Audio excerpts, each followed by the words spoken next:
अस्सलाम वालेकुम ګرانو دوستانو نن به زه تاسو ته وایم چې د افغانستان لوبغاړو سره پاکستان سره کومه تاریخي لوبه ترسره کیدونکې ده د دغه لوبې په هکله باندې بیا کوم خبر ورکړی ده که غواړئ ځان ورنه خبر کړئ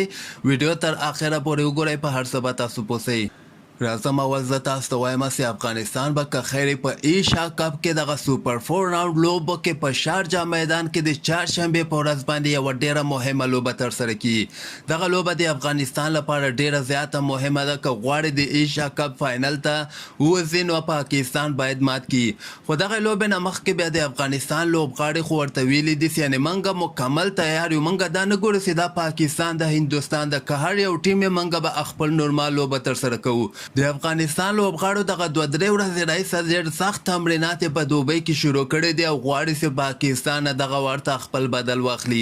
ځکه د افغانستان لوبغاړي که تاسو وګورئ دوی هر لحاظ نه ښه دي خو دغلته د افغانستان لوبغاړو ته پکار ده چې تاثیر لاندې رانسي نورمال لوبه ترسره کړي نو انشاءالله تعالی افغانستان دغه لوبه ګټلی سي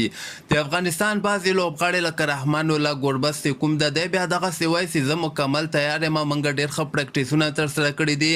لوبه غټه ده خو د منګ مرار سي کوم د غم او چت د منګ به پوره کوشش کوو چې پاکستان ته ماتې ورکو بل طرف ته حضرت الله زازي بیا دغه خبر ورکړی ده چې منګ نه تنها پاکستان بلکې غواړو هندوستان نم لوبه وګټو او د ایشیا کپ فاینل ته کوالیفای وکړو تیرې دغه ایشیا کپ کې وایي که تاسو د منګ لوبې وګورئ منګ ډېر ښې لوبې ترسره کړي دي او همدغسې فضل حق فاروق هم بیا ویلي دي چې منګ پوره تیاری نیولی ده ډېره غټه لوبه ده او منګ به پوره کوشش کوو چې په دغه لوبه کې ښه وځلیږو او همدغسې د افغانستان ټولو لوبغاړو د افغانستان د کرکټ مینوالو نه دغه غوښتنه کړې ده چې موږ خپل دعاګانو کې یاد ساتئ نور موږ به که خیر خپل پوره یعنی 100% کوشش کوو چې پاکستان نه دغه لوبه وګټو تاسو په نظر باندې به دغه ورته افغانستان پاکستان خپل د تیر ایشیا کپ بدل واخلي خپل کمنټ لاندې ما سره په کمنټ کې شریکولی شئ او همدغسې تازه خبرو لپاره تاسو دغه چینل هم در سره سبسکرایب کولی شئ